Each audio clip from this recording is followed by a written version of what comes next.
dari Kompolnas ditujukan ke kami dari Kompolnas, ya kan? Ditandatangan Pak Benny Mamoto langsung. Saya lihat ini teman-teman, Pak Benny Mamoto langsung yang tanda tangan. Poinnya bang? Nah, saya jelaskan di sini.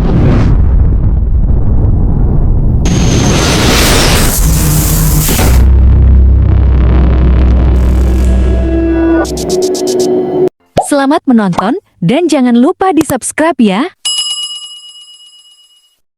Bang, Pak Rohman.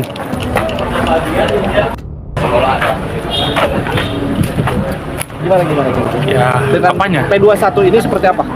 Ya, sesuai perkiraan kita kan, bahwa memang berkas ini dipaksakan untuk disidangkan. Artinya dari 4 berkas itu yang diterima kejaksaan hanya 2. Kan? Untuk yang lainnya seperti apa, Pak? Ya saya dengar ya mungkin masih menunggu perkembangan hasil persidangan yang ini. Nah, ini kan hingga saat ini barang bukti belum ditemukan. Betul. Menurut kuasa hukum seperti apa tanggapannya dan untuk melawannya di pengadilan seperti apa nanti?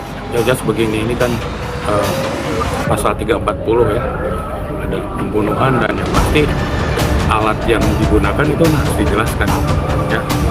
Dan memang sesuai dengan surat yang saya terima dari Kompolnas hari kemarin bahwa alat bukti itu memang tidak ditemukan, ya kan? Tidak ditemukan sehingga masih ragu pihak kepolisian menetapkan alat bukti yang digunakan. Jadi lucu saja ketika Kompolnas sendiri melalui suratnya menyatakan bahwa ada kesulitan, tetapi berkas ini akhirnya limpah juga di kejaksaan. Atau mungkin karena waktu penahanannya hampir habis minggu ini, ya tanggal 15, jadi mungkin ini dipaksakan untuk disidangkan. Jadi pihak kuasa hukum menilai ini dipaksakan, Pak? Ya jelas, ini saya dapat surat dari Kompolnas. Per hari kemarin kami dapat surat dari Kompolnas, ada penjelasan dari pihak Kompolnas.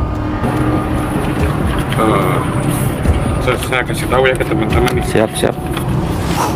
Ini dari Kompolnas ditujukan ke kami dari Kompolnas, ya kan? Ditandatangan Pak Benny Mamoto langsung. Saya lihat ini teman-teman, Pak Benny Mamoto langsung yang tanda tangan. Poinnya, Bang? Nah, saya jelaskan di sini ada kesulitan-kesulitan yang ada hadapi oleh penyidik ketika penyidik laporan ke Kompolnas, ya kan? Selamatnya penanganan perkara tersebut dikarenakan penyidik mengalami hambatan antara lain tidak ada saksi di sekitar TKP nih. Jadi ketika ada orang yang menerangkan keberadaan klien kami di TKP itu bohong. Jelas di sini laporan Polda Jabar ke Kompolnas tidak ada saksi yang melihat di TKP. Yang kedua, di dalam TKP tidak ada CCTV. Pelaku diduga memiliki pengetahuan atau kemampuan dalam bidang forensik dan atau kriminal forensik. Kemudian pelaku merusak TKP dengan cara menyiram air, membersihkan dengan lap basah. Kemudian belum didapat sampel DNA pembanding. Nah, ini poin F.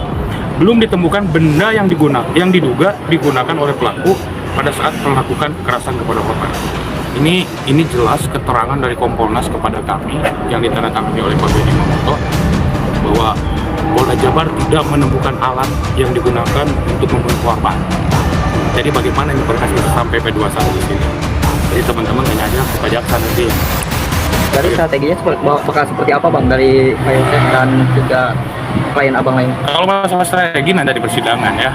Jadi yang paling pasti kita masih konsisten mengelak atau membantah semua tuduhan-tuduhan yang dilakukan oleh pihak penyidik kepolisian, termasuk nanti yang didakwakan oleh pihak kejaksaan. Karena memang jelas. Misalnya di sini penetapan tersangka terhadap Bu Mimin, Arigi dan Abi pun dijelaskan di sini bahwa saksi yang memberatkan itu adalah keluarga-keluarga dari pihak korban. Bu Yeti, Lilis, Ibu Ida kalau tidak salah. Itu hanya berdasarkan keterangan itu saja. Sementara kita yakin mereka itu tidak ada di TKP. Ya kecuali kalau mereka ada di TKP ya lain cerita. Itu di sini dijelaskan dari surat dari Kompolnas itu bahwa penetapan Bu Mimin, Arigi dan Abi itu didasarkan pada keterangan saksi-saksi yang itu. Jadi yang mungkin secara kuantitas itu terpenuhi, secara jumlah saksi barang bukti itu terpenuhi, tapi keterangan yang disampaikan kita belum tahu. Makanya teman-teman nanti kita uji di persidangan apa keterangan saksi itu sebenarnya. Ini keterangan Kompolnas, bukan keterangan saya. Saya dapat ini tanggal 29 Januari kemarin, Kompolnas. Jadi bukan keterangan saya. Kondisi seperti ini yakin menang, Bang? Pak Yosef ya, begini saja, kita yang namanya hukum kan harus dibuktikan. Ya, dakwaan juga harus dibuktikan. Jadi Jadi saya harap ini jadi persidangan yang paling fair, semua pihak menahan diri, semua pihak memastikan objektivitas, ya kan? Kalau dari kami ya jelas, kami akan perjuangkan objektivitas itu, meyakinkan hakim bahwa klien kami, Pak Yosep, Bumimin Arigi dan Abi bukan pelaku. Ya, kalau memang sudah ada yang mengaku, mungkin itu dia pelakunya. Hanya saja dia menutupi pelaku yang sebenarnya dan menuduhkan kepada klien kami. Itu sampai hari ini kesimpulan kami tidak berubah. Pesan Pak Yosep saja.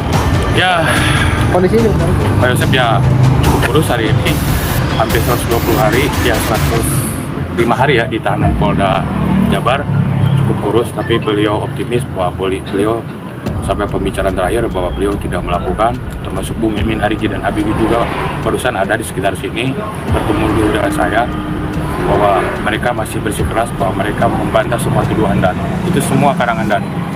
Dan saya sudah baca keterangan Danu waktu pra-peradilan. Teman-teman harus tahu, keterangan saksi Danu A, keterangan tersangkanya Z. Ya, jadi ngarang semua. Jadi tidak ada yang bisa dipercaya atau divalidasi dari keterangan Danu. Keterangan Danu itu mengarang. Berarti diyakinkan bahwa Yosep itu bukan tersangka ya? Saya pastikan Yosep bukan Pak. Terus terkait masalah ini apa namanya? Dua DNA apa sudah ada informasi dari? Saya nggak tahu, itu kan kewenangan penyidik mencari DNA itu ya. Siap. Mencari DNA yang hasilnya kombat. Oke, Itu siap. dulu aja, saya Terima kasih dulu ya. Siap. Terima kasih Bang Roman. Pak Yosep